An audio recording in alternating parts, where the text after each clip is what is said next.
네, 안녕하십니까. 주의 검을 보내섭니다. 오늘 박성업 씨 얘기 좀 해보겠습니다. 교계 언론 종교와 진리 오명옥 기자가 박성업 괴담으로 고통을 겪는 어느 가정의 이야기를 취재했습니다. 3년 전 암에서 극적으로 완치된 딸이 박성업 유튜브 열혈 시청자였다고 해요.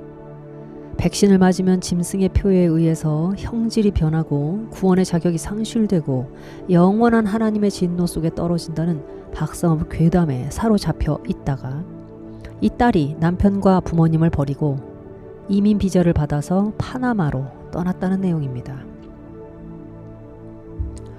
암을 극복한 지 얼마 안 된 딸이니 접종으로 인한 부작용이나 세균 공포가 일반인보다 컸을 거라고 짐작됩니다. 여기에 박성업 괴담이 영적 고통까지 가중시켰다면 죽음의 공포가 그 영혼을 압살했을 것이 분명합니다. 사랑하는 가족을 버리고 혼자 한국을 떠나는 것이 쉬운 일이었겠습니까? 그럼에도 그 딸은 가족 대신 자기 목숨을 선택했습니다. 본인은 영생을 향한 결단이라고 믿겠지만 영생이 아니라 무지와 공포입니다. 걸음아 나 살려라 도망친 믿음의 파선이고요. 양심 실종 박성업 폐잔병들의 모습일 뿐입니다. 박성업은 2018년 김정은이 방남할 것이 거의 확실했던 상황에서 예언을 했었습니다. 김정은이 방남하는 순간 한국에는 불벼락 심판이 임할 테니 그 방남이 이루어지는 것을 보거든 속히 산으로 도망하라 했습니다. 박 씨의 직통계시 영이 말하기를 핵심판의 신호가 김정은의 방남이라고 했습니다. 사실 그때 김정은과 문재인의 브로맨스가 절정에 올라 보였기 때문에 그 예언을 무시하기가 쉽지는 않았습니다. 하지만 성경에서 이스라엘의 배교와 심판에 관한 내용을 문자만 가져와 현재 한국의 어지러운 정치적 상황들과 교회 타락에 대입해서 정죄하는 박성업의 무식하고 교활한 예언은 십수년간 취미처럼 반복하는 습관성 과대망상이기도 했습니다.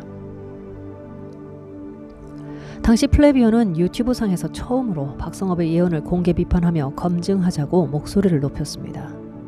박성업의 예언은 두 개의 조건이 점층되어 있었어요. 김정은의 방남이 이루어지고 그것이 충족되면 핵심판이 한국에 벌어진다는 신호니 산으로 도망하라는 것입니다.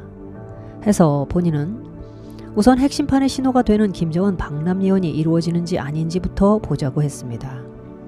박성업 패거리들은 하루 종일 몰려와서 네가 예언을 알아? 성령을 알아? 배교를 알아? 해가며 와글거렸습니다. 하지만 시간이 지날수록 그들의 수가 현저히 줄어들었습니다. 김정은 방남 이슈는 한때의 해프닝으로 세간의 관심에서 밀려났고 후에 문재인과 김정은은 판문점에서 만났습니다. 이게 다입니다. 박성업은 조용해졌습니다. 이제 여러분은 눈치채셨나요? 박성업은 세상의 관심이 몰려있는 지점만 쫓아다니면서 괴담의 깃발을 꽂습니다. 이슈가 사그러들면 박성업은 조용해집니다. 김정은 방남은 2021년 지금까지 이루어지지 않았습니다. 그리고 한국은 그동안 용광로 같은 연단 속에서 정화되면서 차츰 질서를 잡아가고 있습니다. 하지만 박성업은 추종자들을 달래기 위해 김정은이 판문점에 온 것이 자기가 예언한 김정은 방남이라고 둘러댔습니다. 폭소가 터지는 가련한 변명입니다. 판문점은 남북 양측이 공동 관리하는 특수한 지역입니다. 판문점에 대해 민족문화백과에서는 이렇게 기술합니다. 판문점 구역은 유엔군과 공산군, 즉 적대 쌍방 군대가 공점 공유하는 공동관리구역으로 지구상에 그 유례가 없는 특이성을 지니고 있다. 박성업은 온 세상이 다 아는 남북한 공동관리구역인 판문점을 한국의 영토라고 우기고 김정은이 여기에 왔으니 방남을 한 것이라고 주장하는 것입니다. 거짓말을 하는 사람이 어떻게 성령의 예언자일 수 있습니까? 합동 진주 노회에서 제명당했다고 울던 이영근이 1년 뒤에는 자기가 진주노회 소속 합동 목사라고 버젓이 거짓말을 하며 혀를 날름대는 것을 보면 성령에 속한 사람인지 아닌지를 분별하는 것은 그리 어렵지 않습니다. 정직한지 아닌지를 보면 됩니다. 박성업은 핵심판 대신 코로나에 환승했습니다. 처음 코로나가 퍼지던 당시에는 중국과 인접한 한국만 피해를 입는 줄 알고 박 씨의 추종자들이 몰려와서 산으로 도망하라는 선교사님의 말씀이 옳지 않았냐고 했습니다. 핵이 언제 우한 바이러스가 됐냐고 저는 꾸짖었습니다. 귀신에 들려서 자기가 무슨 말을 하는지도 모르고 미쳐 날뛰고 있는 것 같았습니다. 한국만 피해를 입나 싶었는데 코로나는 마침내 순식간에 미국과 온 세상으로 번져나가 코로나 팬데믹이 됐습니다. 박상업과 그 추종자들은 이 사태에서 어떻게 연명해 나갈지 오래 연구하고 고민한 모양입니다. 물론 박상업이 침묵할 때 전광훈 목사가 있어서 심심치 않았습니다. 그런데 이젠 전광훈 목사가 망해 넘어지니 박상업 씨가 다시 바톤을 받는 모양입니다. 세상은 예수 그리스도의 보혈의 가치를 모릅니다. 아니, 알고 싶어 하지 않을지도 모릅니다.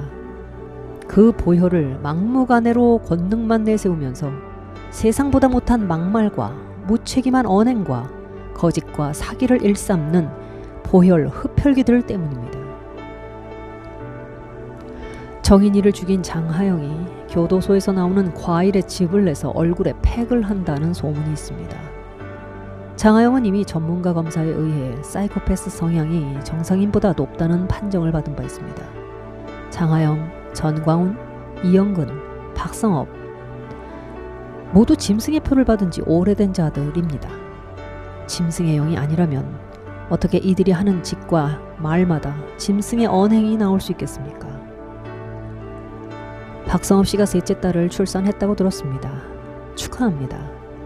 그런데 명심해야 합니다. 그의 뇌와 혀를 잡은 악령 때문에 가정이 깨지고 부모 자식이 생리별을 하게 됐습니다. 물론 떠나간 그 사람의 선택이기는 합니다만 주님께서는 심판하실 때 박상업의 거짓 예언에 대해 반드시 추궁하실 것입니다. 그리고 그렇게 깨진 가정과 영혼에 대한 책임을 박상업 씨 가정에 돌려주실 수 있습니다. 박상업이 스스로를 선지자라고 자칭했기 때문에 이것은 사람과의 논쟁이 아니라 하나님과의 전쟁이 되었습니다.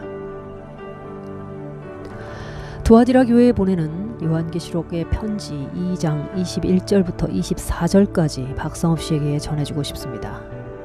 또 내가 그에게 회개할 기회를 주었으되 자기의 음행을 회개하고자 하지 아니하는도다. 볼지어다 내가 그를 침상에 던질 터이요 또 그와 더불어 간음하는 자들도 만일 그의 행위를 회개하지 아니하면 큰 환난 가운데 던지고 또 내가 사망으로 그의 자녀를 죽이리니 모든 교회가 나는 사람의 뜻과 마음을 살피는 자인 줄 알지라. 내가 너희 각 사람의 행위대로 갚아주리라.